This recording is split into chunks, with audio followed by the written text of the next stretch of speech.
This project now we're going to be looking at is Excel. And again, we are going to focus kind of on a template, on something that you could set up within your organization or within your department. So this series consists of 3 webinars, and just admitting people in from the lobby. The first one that we'll look at today is called Building the Foundation. So this is going to be all about literally starting from scratch from brand new Excel workbook.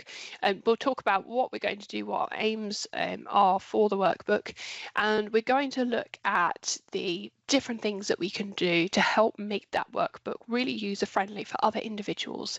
An example we're going to give is of a work tracker, so being able to go in and add different columns, different information about different tasks that need to be completed, and how we can kind of reduce errors as much as possible when that work tracker, when that file is being used by others and kind of co-authoring at the same time.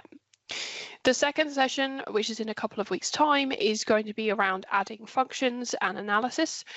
So we're going to be looking at adding some more complex functions and using those functions within Excel, and how that can benefit and actually help us analyze the raw data that we're going to be putting in today. And then the final session is going to be around pivot tables and charts, which I know is always a hot topic. People love to know how pivot tables work, and again, how we can analyze data using pivot tables. And obviously a lot easier than trying to put in lots and lots of different formula and functions. And we're also going to look at how to build a dashboard as well. So you'll notice here the screenshots we've got underneath. This is kind of what we're aiming for at the end of the 3 sessions. So we will have kind of just a raw data kind of tracker area, and on a separate worksheet we'll have a fully functioning dashboard that's giving us graphs, charts, information as well.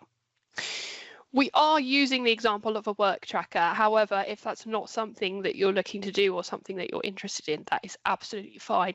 There are going to be Excel skills across all 3 sessions that you can implement in your work, regardless of whether you are creating a work tracker or not.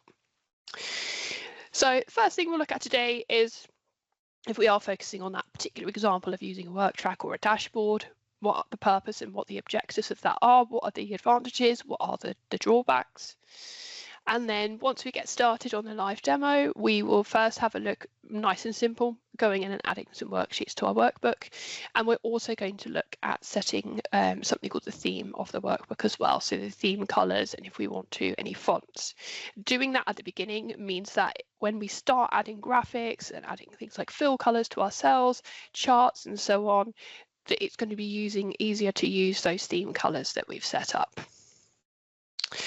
We're then going to look at creating an Excel table. So when we're adding in our raw data, we're not just putting data into cells and kind of just manually going in and formatting it. We're actually going to convert that into an Excel table. And we're going to talk about the advantages of using an Excel table as well. Really important thing, if you are creating a spreadsheet that's going to be used for data entry, is something called data validation, which is going to reduce the amount of errors that you get in your spreadsheet. So adding things like drop-down lists, so that users are forced to choose an option from a drop-down list rather than typing in something themselves, and they might spell it wrong, or they might put like a slight variation on what the actual text should be. And also adding other types of data validation into cells as well. So for example, if we've got any date cells, we can actually specify the date range that users have to put, the date that they put in has to fall between. If we've got a number cell, for example, we can specify you know, how, again, a range of that number, or that number has to be greater than 10 or whatever it might be. So we can go in and add data validation to really help reduce those errors within our workbook. And right at the end, we're going to look at just using some basic formula. So I don't want to get into anything too complicated today regarding functions, but we're just going to make sure everyone's on the same page, ready for the next session. So we're going to look at some basic things just like sum. I think we're going to do a count at the end as well. And also how that links into data entry. So if there are any columns in your work tracker or whatever it is that you're creating that actually could be calculated using a function or a formula rather than someone manually having to work that out themselves, then again, that's going to reduce the risk of errors. So that can help with data entry as well. So just an example brief here. So just to outline what we're trying to achieve at the end of these 3 sessions. So just an example email. Hi Sabrina, please can you create an Excel file that helps the team track our workload? It needs to be easy to use and reduce the chance of errors as much as possible. Perhaps some drop downs is some of the columns. We'd also love to have an interactive dashboard that helps provide an overview of our work. I look forward to seeing what you put together. So this is obviously all just hypothetical. This is just an example, but a lot of the times before you bring in some kind of system or Excel sheet to track work or to record a process within a team that lots of people are going to be working on, you can have a very kind of disjointed process. So everyone essentially is working individually. We're not working as a whole. So in the example of tasks, you might have tasks as a team and they are maybe managed by the manager in that team, and then they are assigned to staff members either by email, say, hey, can you do this for me? It might be a Teams message, or it might literally just be verbally just talking to them across the office. Hey, can you do this? Can you make sure that you get this done for me? Obviously, that can lead to issues with communication. If the communication is unclear, we could miss key details. And also there might not be a formal record or anything in writing of who's actually dealing with that task. So later on someone could say, oh, I didn't know you wanted me to do that. So then in theory that could lead to kind of a lack of accountability. Once individuals are assigned a task, they're then managing that and viewing that on their own. So you might have some individuals who like to write things down. They might have a notebook where they're writing things down that they want to do. You might have an individual who's recording it on a Word document. You might have an individual who's just recording it all in their head, which I wish was something I could do, but my memory is not that good, so I do have to make a note of it somewhere. But obviously that leads to a lack of visibility across the team and potentially a high number of errors because individuals are using their own systems, which might not always work particularly well. And then ultimately, what if someone wants an update on one of those tasks? What if the manager thinks, oh, I wonder how John's getting on with that task I gave him yesterday? So again, I'm going to shout across the office. I'm going to send him a Teams message. I'm going to send him an email. And that individual then has to take the time to email back to say, this is what I've done. This is what's happening, which is causing a lot of additional workload. And again, if that communication is unclear, key details are going to be missed. Ideally, what we want is some kind of shared system which everyone can look at, everyone can go into at the same time, and obviously that's going to make this process a lot better and a lot easier.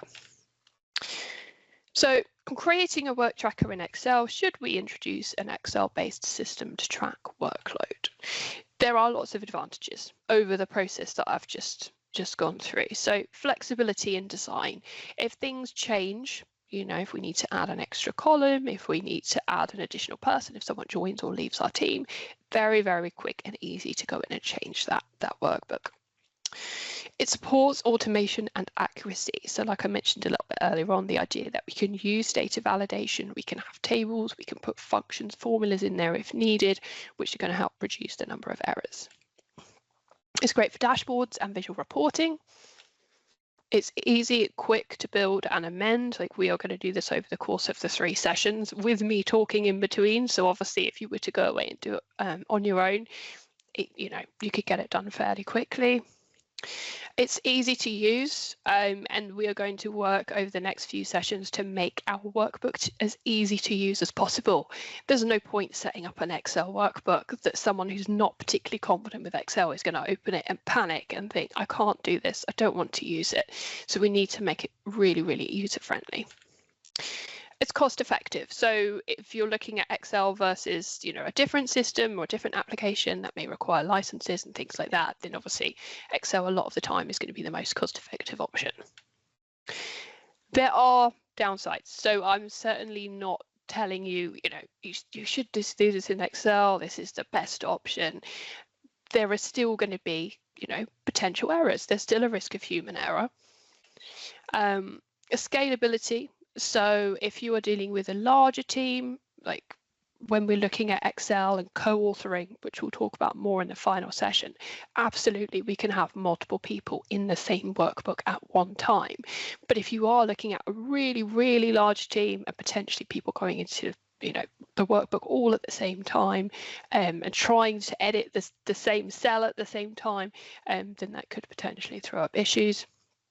And also, if you're looking to create more workflows, or it's not just a simple single tracker, we've got this work, and once it goes from this tracker, it needs to go into another tracker, that's possibly when we would look to kind of step outside of Excel and look at another solution.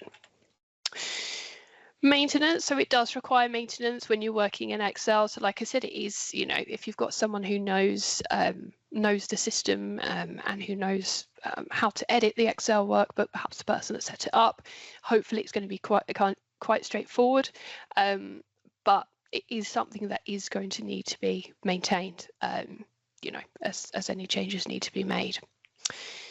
Excel is not purpose-built for workflow management. So again, if you were looking to create more of a workflow, so yes, I want a tracker, but I also want to make sure that it sends reminders to people when they've got a task coming up. And I also want an approval workflow, so that if we create a new task, it needs to go for approval before it's completed. Those sorts of things Excel is not designed for. On that last point, if that is something that you're interested in, we are going to look at putting on some webinars later in the year that are more focused on that idea. So this is kind of like a starting point. We're looking at Excel, but later on in the year, we are going to move on to more complex scenarios and what sorts of systems we could potentially use if we are looking at more of that larger scale approvals, workflows, and so on. So if you wanted to move ahead with the Excel tracker, this dashboard, what is best practice? So what should we do before we start? The first thing is be prepared. There's no point just rushing into it, trying to create something, and then actually it's not fit for purpose. So we need to make sure that we understand what data needs to be stored. So what columns do we need? What sort of things are we going to have in those columns? What sort of data validation can we put on those columns? So is there any kind of restrictions to the data that we need to include? What does the dashboard need to look like? Are there particular graphs? Are there particular statistics that people are interested in grabbing from that dashboard? And also the creation of worksheets and of our theme colors as well. Obviously not as important, but if you're creating a dashboard, we want it to look good. So we'll get that branding in there as well. Use of Excel tables, which we'll talk about more today. Using an Excel table rather than just putting raw data into just columns and rows within Excel gives a lot of additional benefits. So things like filtering and sorting is going to be a lot easier. Simply viewing the data, particularly when you have a large amount of data, is going to be a lot easier for users. And also it provides structured references as well. So when we start looking at charts and pivot tables, if you're referencing an Excel table rather than just a series of cells, it's going to be a lot easier for that pivot table to update when we make changes to that table, rather than making changes just to kind of cells, and then when we're updating the pivot table, we might miss out additional rows or if something is removed. Use of pivot tables, so where possible we will be using pivot tables. As long as you understand pivot tables, they are actually very easy to create and very easy to modify, and it's a lot less work than trying to create multiple functions and formula. Okay, so with that said, let's move through and get started. So I'm literally starting from scratch, brand new Excel workbook. I have saved it because I was worried if I got halfway through the webinar and it crashed, I would lose everything. So I have already saved it. I have just saved it as a normal Excel file. I knew when we did the Word webinars, we were saving that as a template, as a Word template, but we are just saving this as a regular Excel file. So it's going to be really easy to share and co-author. The first thing I'm going to do is set up my worksheets at the bottom here. These are what I mean by worksheets. They're just the tabs at the bottom of the Excel window. We've got sheet 1 to start with. I don't want it to be called sheet 1. That's not very helpful. So I'm just going to go in and rename it. If we're renaming our worksheets, we can either right click, rename, or we can double click and then just type over the top. This is going to be the worksheet for my main tracker. So I'm just going to call it work log. And then I'm just going to click outside of that tab and we can see that it's renamed that worksheet for us. I'm also going to add another worksheet, which is where we are going to have our dashboard. So I'm going to click on the plus icon here. And again, just double click, and I'm just going to call that dashboard. Okay. We do have other options with worksheets. So on the right click, we've obviously got the rename option, like I mentioned. We've got the option to delete. Excuse me, just be aware that if you delete a worksheet, it will delete all of the data on that worksheet as well. So just be careful if you're deleting something that you are happy to get rid of that data too. We do have the option to move or copy. So if you have created like a work log and maybe you need a second work log, maybe for start of a new year or a slightly different process, whatever it might be, you do not need to start from scratch. You can right click on that existing worksheet, click on move or copy, and you can tick this create a copy option. And when you click OK, it will create a copy of that worksheet for you. Obviously, you can then go in and rename it. And if you need to reorder them, you can just click and drag. I'm just going to delete that one. Another option we've got on here that we're not going to worry about for now, but we can change the tab color. So it might be that if you have lots of worksheets, that you can go in and color them so they're easy for people to identify. Speaking of colours, the other thing I'm going to do now is just set up my branding, because like I said, as soon as I started adding in any kind of graphics, charts, table formatting, it's going to be using those colours that I've set up. So what I mean by that is at the minute, anytime I add a graphic or I go in and edit the colour of a graphic or font, it's going to be using the standard Excel theme colours, which isn't the branding that I want to use. I want to use the KISS branding. So I'm going to go into page layout, and this is where we have our themes and our colors. So I can click on the colors there. I can go to customize colors, and it brings up all of these options for the different colors that we can have. So obviously, if you're creating charts and things like that, it might be that you need like lots of columns like we've got here, so we can be using several colors. You don't have to, but it's just going to add those into the palette for you so that it's easy for you to grab those when you are creating your graphics. So I'm not going to go through every single drop down, but you'll see the previews on the right hand side, so you can see when I'm changing them that it's showing you kind of the effect that that's having. So we've got different options for backgrounds, different options for text, so we can go in and change those.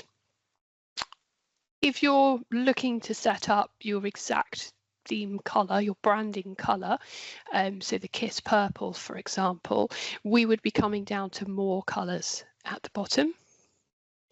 And then you would be entering in the RGB or the hex code for that particular color. If you're not sure what that is, your branding team, your marketing department will have that.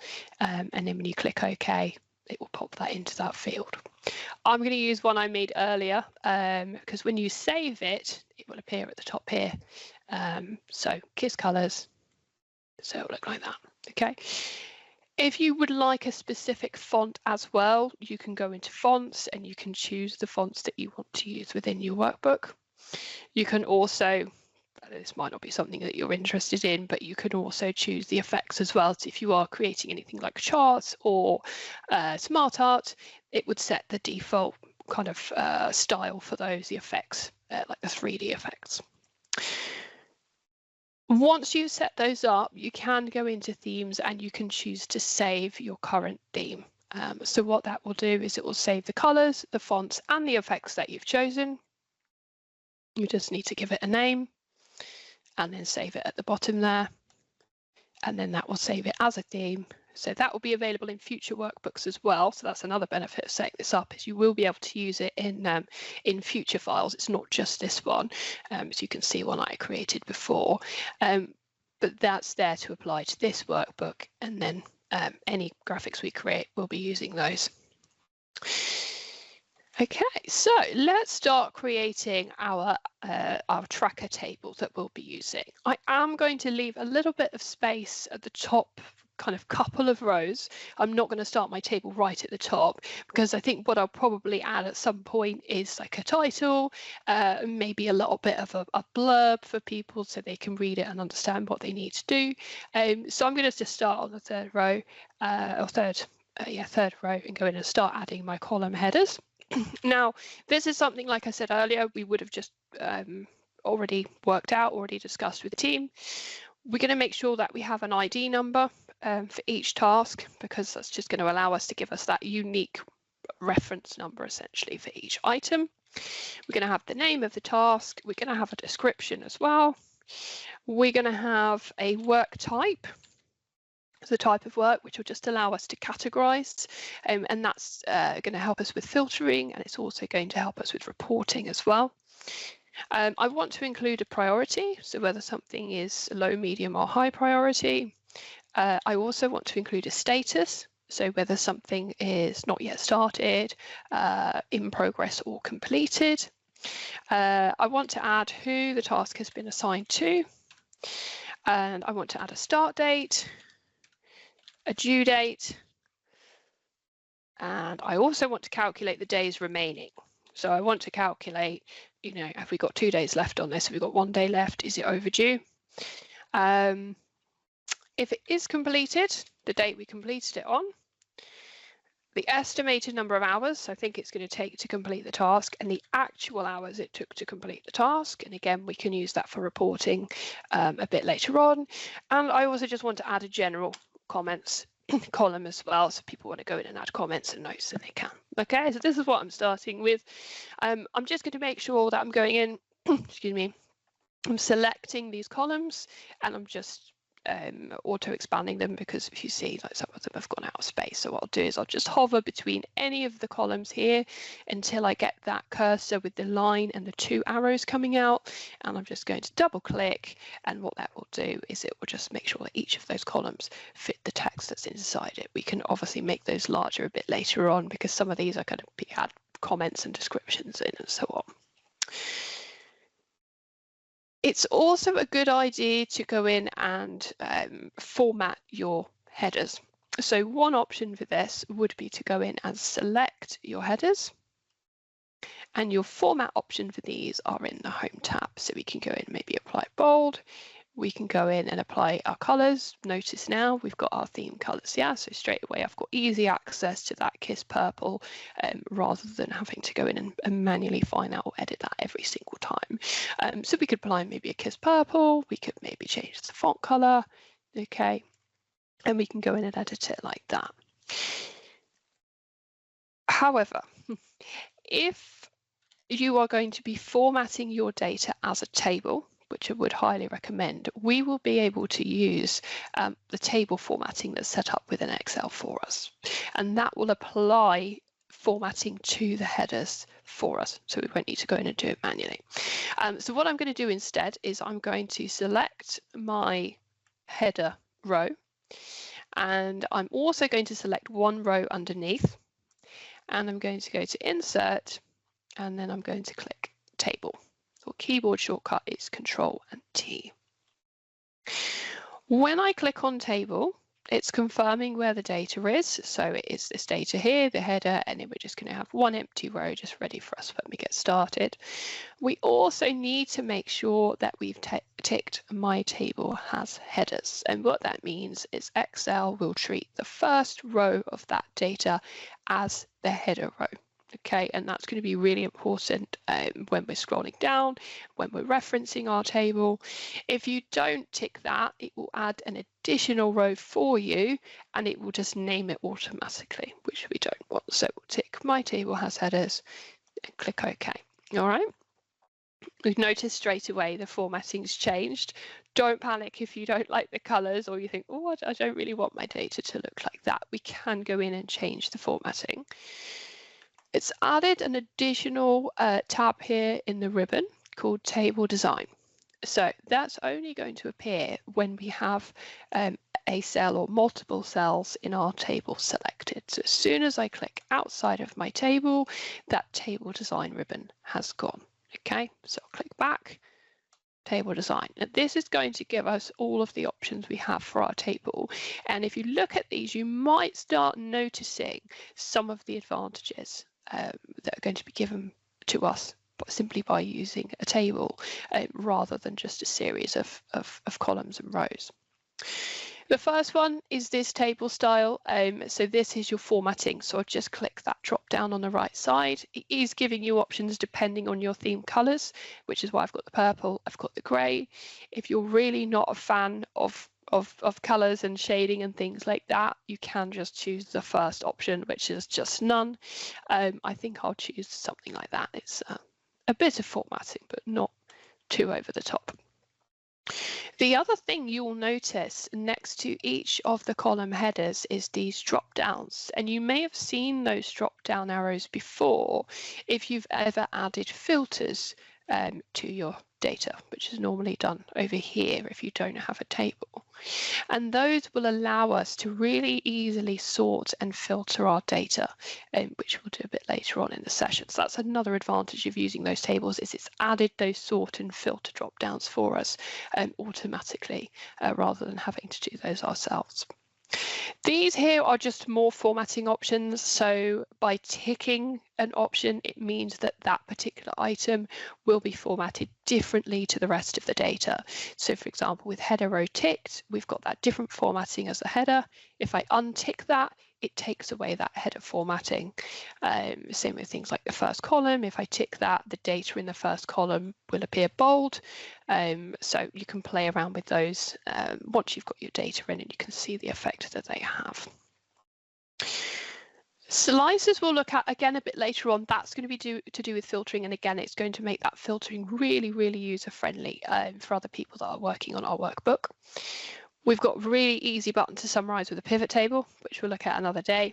We can easily remove duplicates, which we're not going to look at today, but if you are copying and pasting large amounts of raw data and you know that there's duplicate values in there, we have got that ability when using a table.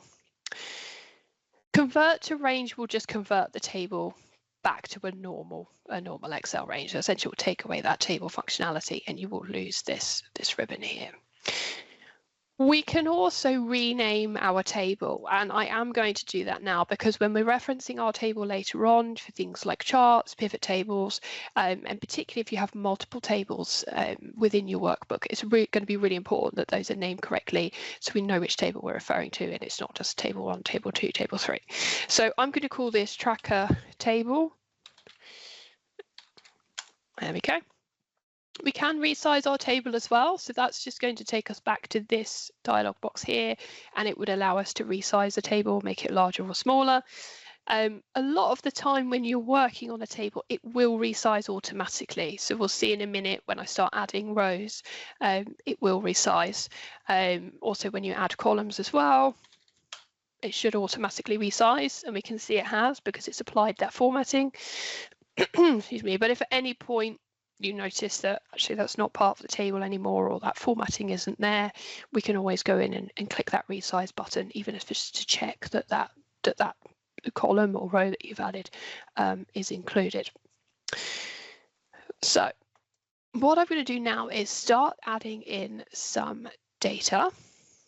So we're just going to do ID number 1 to start with. I just want some example data in here so we can start looking at number formats and things like that. The task, I'm going to copy and paste because I can't type this fast. We'll all be sitting here all day if I had to type all of this out. The task is going to be arranging some Excel training. Again, I'm just going to auto fit these as I move through. The description is here. Now, I'm just going to turn that off a second. There we go. If I type that in manually, it would look like that, okay, which isn't too bad. But you'll notice if you have a longer description and it's all on one line, it's going to move obviously the whole table along and people are going to end up scrolling. So for those columns where you are looking to have a lot more data, and perhaps we only really want a column to be about that wide, there's a really useful button on the Home tab, which is called Wrap Text, which is this one here with the ABC and the little arrow. So we can click that one, and what that means is it will just allow that text to move on to multiple lines. Work type, so this is where we're putting the category for the work. I'm just going to type that in. I'm just going to put training course. I'm using training as an example, but priority, I'm just going to put medium, status, in progress, it's assigned to me. The start date was last week. And the due date, let's do tomorrow. And days remaining I'm going to leave for now because we're going to use a formula for that one. And I'm just going to put in estimated hours. We think it'll just take 1 hour, and we're going to put in some comments. Again, with the comments, probably one that you're going to want to have that wrap text turned on. There we go. So it's a little bit neater. Okay, so we've just got one example in there. You might want to as well, depends on how keen you are on kind of making it look pretty, but you'll notice that when I start wrapping the text, some of the text kind of situated at the top of the cell, some of the text is situated at the bottom of the cell. So if I just select these rows here, then we can go in and edit the, not just the horizontal alignment, but you can also edit the vertical alignment as well. So whether things are sit within the middle of the cell or the top of the cell, just makes it look a little bit neater. And that formatting is going to be copied down. So if I pressed enter now, enter now and starts entering the next row, you'll notice it's automatically created a new row for me in my table. And I know I'm still in my table, firstly because I can see that border from my formatting, and also because when I click in this cell, we've got that table design as well. So it's automatically added that new row to our table, which is exactly what we wanted. What I'm also going to do at this point is sort out any number formatting.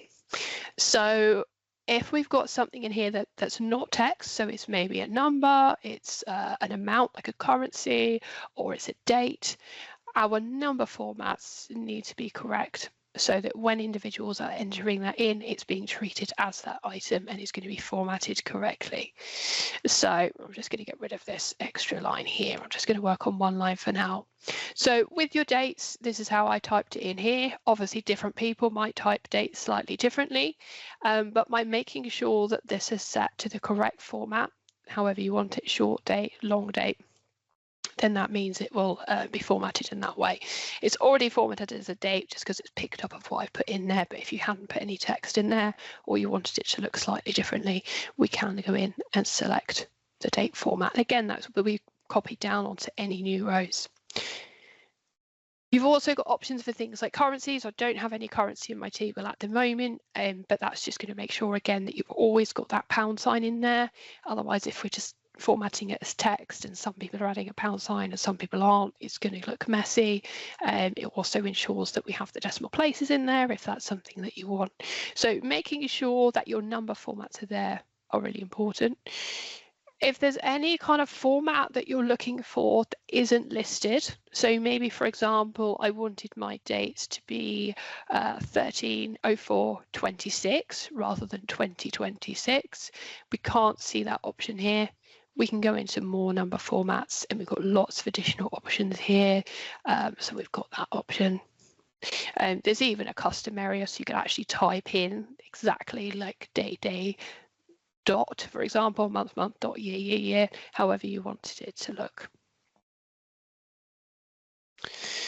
Okay.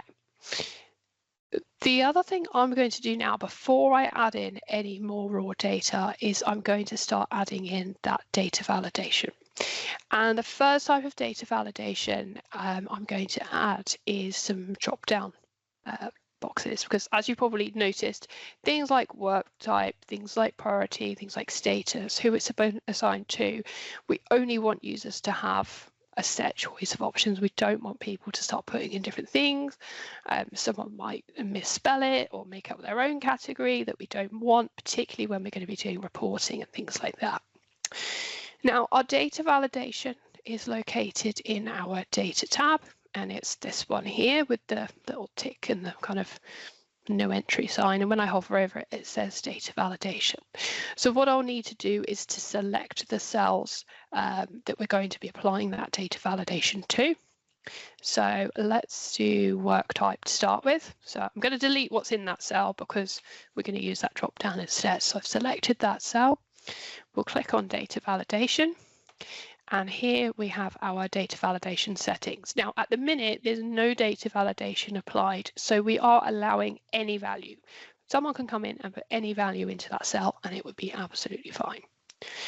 We can see when we click that drop down, there are lots of different types of data validation.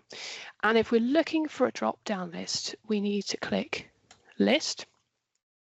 We then need to enter the source of our list. So what I'm going to do, cancel that one.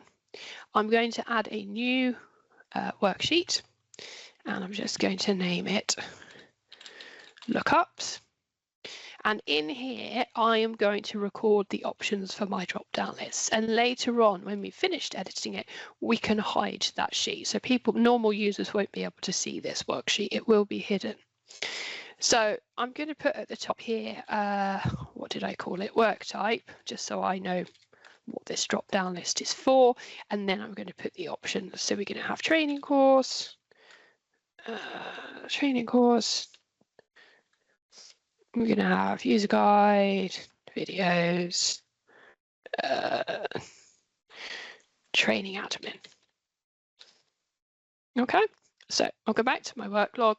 I've selected the cell, data validation, list, and the source. I'm just going to click on this worksheet. You'll notice that my source has changed. So now it's saying it's located in this worksheet, the lookups worksheet, and then I'm going to select my options. Okay, I'm obviously not going to select work type, that's not an option.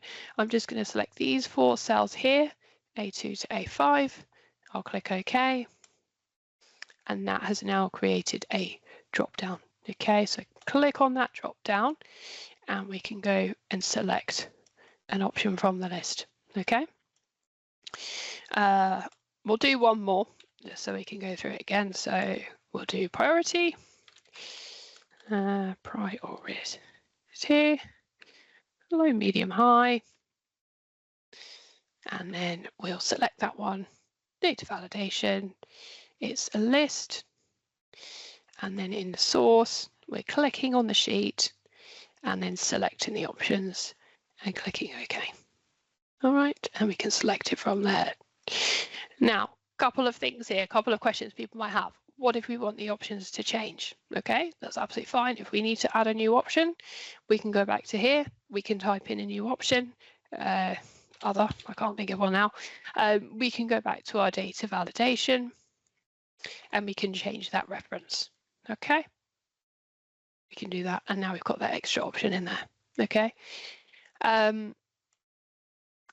Those have been set up. I'm not going to do status and assign to for now. I can do those another time. The other question might be, okay, well, what happens if someone tries to type into those cells? Okay, so what if someone tries to come in here and says, actually, priority is really high. So I'm just going to type in really high because it's not in the drop down, so I'm just going to type it in. We get that. Okay, so if we have data validation applied to a cell and we try and input something that's not an option or that's not accepted by the data validation, we are going to see an error message. It's allowing me to retry, which will just basically force me to type something else in, or cancel, in which case it just removes what I put in. Okay, now that error message is great in a way because it's obviously forcing people to choose from a drop down. However, it wasn't particularly user friendly. So if someone saw that message, they might think, what have I done wrong? Like, why am I seeing this message pop up? So within our data validation, I'm just going to click back on that data validation again. We also have a couple more tabs, input message and error alert. Error alert is what was causing that pop-up. So at the minute, there is an error alert that's going to be shown if someone enters invalid data. It's going to be of the style stop, which is why I had that big red cross. And the style stop means that, like we said, we can either retry or cancel. It's not going to let you put anything else in there. There are other types. We have a warning type. So a warning type, I'll just show you. Looks like that. So a warning type, slightly different symbol, and it is letting us continue with that value if we want to. So the value doesn't match the data validation for this cell. Do you want to continue? Yes. Okay. And then it says, okay, fine, we'll leave it in there then. Okay. So warning will allow users to enter something that's different to that data validation. The other one is information. So I'll just show you that one. It's slightly less in your face. It just says the value doesn't match the data validation. So I can either cancel what I've entered, or I can just click OK. And again, it's just going to leave it there. You do get that tiny little green arrow just to show you that it's different to what it should be, to what that data validation is. And also, if I click that drop down just to the right of the data validation, you can circle invalid data, which does that. So if you had any data in your table where someone had overridden that data validation because you'd put a warning or an information dialog box, you could, if you thought, actually, I just want to see any instance where someone has done that, we can circle that data. Okay, but if you think, no, I don't want anyone to be able to override it, then we need to make sure we're using that stop warning, and the title in there we can add as well. So rather than that kind of not very user-friendly, slightly aggressive message, we can add a title. So something like, please choose from drop down. Okay. I'll just put choose from drop down. I'm sure you'd make it a lot more friendly, but let's just do that. Okay, so this time someone enters it, we've got our title at the top there, and we've got our message just there. And again, because it's a stop, it's not letting us continue, so we'll cancel. Obviously it was that before, which is why it's allowing it, but we'll go back and do that. Okay. We do have other types of data validation, so it's not just drop downs. If you have dates, for example, like a start date or a due date, we can go in and add data validation. I go back to settings and I can add a date data validation. So you could say it must be between these two dates. It's got to be, greater than a certain date, so it's got to be at least, today, whatever it is. We've also got data validation for things like numbers. So if it has to be a whole number, so we're not going to allow decimal places. And again, you can also specify it's got to be bigger than this. It's got to be between these two numbers. If you want it to be a decimal, we'll allow it to be a decimal. Time and even text length. So if you want people to stick to, 10 characters, 20 characters, 50 characters, we can restrict that text length as well. The other thing you are able to do, whoops, I'll just turn that off, is add an input message. So if I just go back to my drop down and I go to an input message, this provides a little bit more of like an explanation, a description, like a little help bubble for people that might be working on your spreadsheet, maybe for any columns with data validation where you want to give them a hint or help them out before they start trying to enter their data. Probably wouldn't want it on a drop down because it's pretty obvious what the drop down does and why it's there. But anyway, I'll just put a message so you can see. So what that does is just displays it when the cell is selected. So as soon as someone clicked on that cell, we can see that input message. Okay. I'll get rid of that one. There we go. Okay, so lots of options for data validation, and like I said, brilliant for trying to reduce those errors. It doesn't mean that your workbook is going to be error-free, but it does try and reduce that when you've got data entry. Okay, so what I am now going to do is copy a lot more raw data across so we can start looking at our sorting and filtering. So I've got it open in a separate sheet. I'm just going to copy and paste. And so we've got some more. There we go. Okay, so copied and pasted some data across. I wanted to show you a few more things once you've started getting that data inside. The first thing is another benefit of using tables, and that is when I start scrolling down, see if you can notice what happens. Okay, see it at the top here. Rather than continuing just to see those column numbers at the top and losing those headers, which, when you've got a large data set and you're scrolling down and you think, oh, I can't remember if that's the start date, is that the due date, like, what is that number for? By formatting this as a table, it automatically puts those headers at the top for us. You can do that if it's not a table. You might have used something called freeze panes before, so it is possible if you're not using a table, but it's a little bit more fiddly tables just make it a lot easier to do.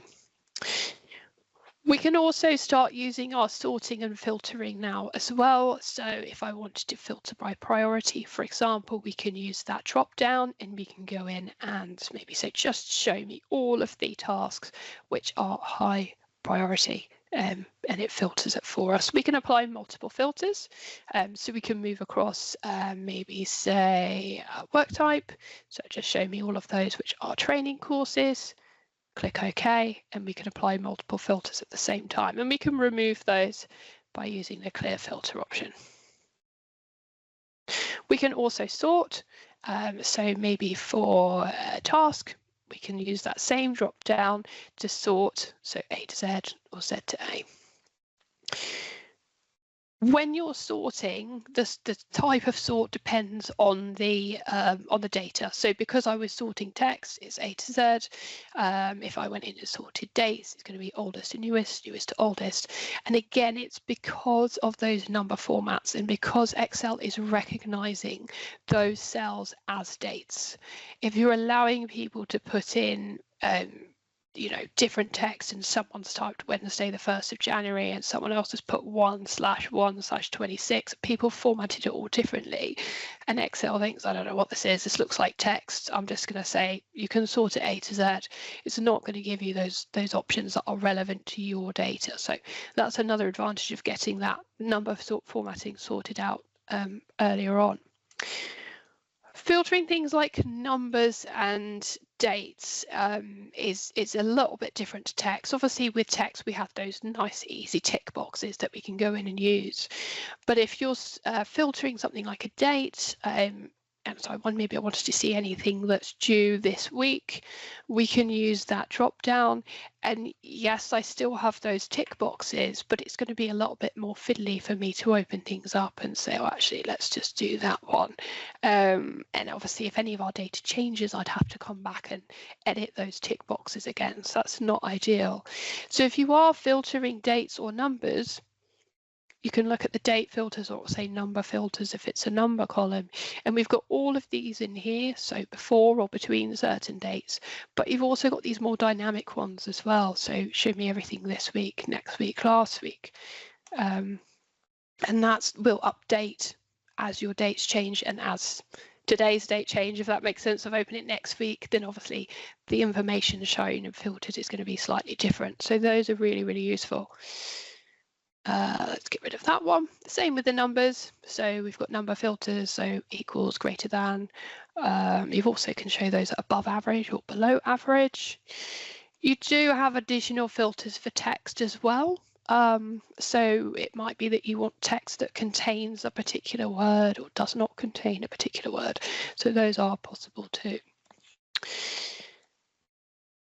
If you think, okay, this workbook's going to be used by lots of people, there might be people going in and wanting to filter the workbook, maybe that people aren't quite as confident with Excel and maybe don't really know too much about using these drop downs here. One advantage that we saw with the tables earlier is we can use something called a slicer, and a slicer, just going to zoom out a little bit so I've got some space. Let's pop it over here.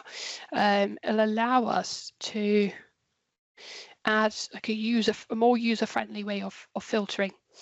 So when I click insert slicer, it's asking me which slicers I want to insert. You'll notice that these are my column headers. This is slicers who are going to allow us to filter. So it's essentially asking me which columns I want people to be able to filter by using the slicers. And you might just tick one, or you might tick a couple. Maybe do priority and status. I'll click OK, and I can drag these over here. Or you might put them at the top, or however you want to do it. Make these a bit smaller. What that allows people to do is to literally just go in and click on these like this. Okay, so it's quicker. Some people find them a little bit more user-friendly. So, show me all those complete and medium priority. Okay, and I've done it. And then these icons at the top to remove those filters. Okay, and this one for multi-select, because you'll notice when I was clicking one of them, the other one was kind of disappearing, but we can multi-select, or you can hold Control and Shift, and then that will allow you to select multiple at the same time. So that's the slicers. It will give you a slicer tab as well. So again, if you love your colors and your formatting, we can change how those look. There's a few different slicer settings you can change as well. So how the items are displayed, what the header is. It might say like, please choose a status. So there's a few options that we've got in there, just in that extra tab as well. Okay, I'm just aware of time, but we are coming into the last section. So the final thing I just wanted to mention is, let's turn these filters off, is some basic formula and functions that you can start to use to assist with that data entry. So if you are using any numbers and you're calculating anything, so it might be a total amount, so if you're adding values up, calculating an average, or it might be something like this. Oh, I've already got it in there. It's because I copied and pasted. Let me just delete that. We're calculating the days remaining, so how many days we have left between today, so not between the start date, between the today and the due date. Then we can go in and use formulas, so people obviously aren't having to calculate it themselves, and also the benefit that Excel formulas update. So tomorrow it's going to automatically update that number. So for days remaining, we're going to do equals. So whenever you're typing in a formula or a function in Excel, we always start with equals because that tells Excel that we are calculating something. We're going to say equals the due date. So I'm literally just clicking on that cell. Another benefit of tables is you'll notice that rather than just saying I4, it's actually putting in like the name of the column. So that's going to make it easy for us to see when we are maybe coming in and reviewing our formulas later. We can quickly see which column or cell it's referring to. Also, if the columns were to move around, if you moved a column somewhere else, it would also still reference it. Minus, and then we're going to use today. Okay, today with 2 brackets afterwards, literally it's just today's date. Obviously dynamic, we're not putting in 22nd of April. So press enter. Okay, so equals due date minus today, and we can see the days we have remaining. So obviously we can see the first one's correct, so 1. Again, another advantage of tables, I can't stop banging on about how good tables are. It's automatically copied my function down to the remaining rows. Yeah, so you'll know in Excel normally we have to like drag down that autofill handle or double click. In tables, it's just filling straight down for us automatically. We can see those overdue ones are minus numbers. We can definitely look more at that, I think, next week. We can maybe add some conditional formatting, maybe make those look red if they're overdue, but we'll look at that another day. If you are looking for kind of totals and things like that, you do have your auto sum tool here in the home tab. I'll just pop it down here for now. So you can add auto sum. And what that will do is it will automatically calculate, it will total sum up the values above it, or if you're doing it in a row, like the end of a row, it will be the values on that row. Again, because it's a table, it's done it very, very quickly, and it's also added in what we call a totals row.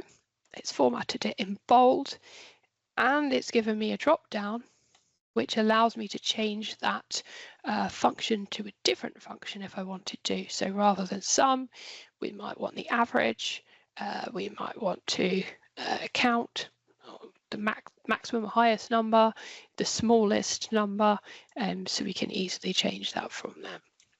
If you were having to actually type the sum function in or to type a function in, remember we're just putting that equals in first, and then we're putting the name of the function, so sum, average, and then we'd open the brackets up.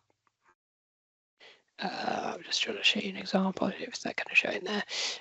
This is a subtotal, so it's going to look slightly different, but equals sum. Open up the brackets. You're selecting the cells. Okay, I've not selected all of them for now, but just to show you what it would look like. Close the brackets, enter. Okay.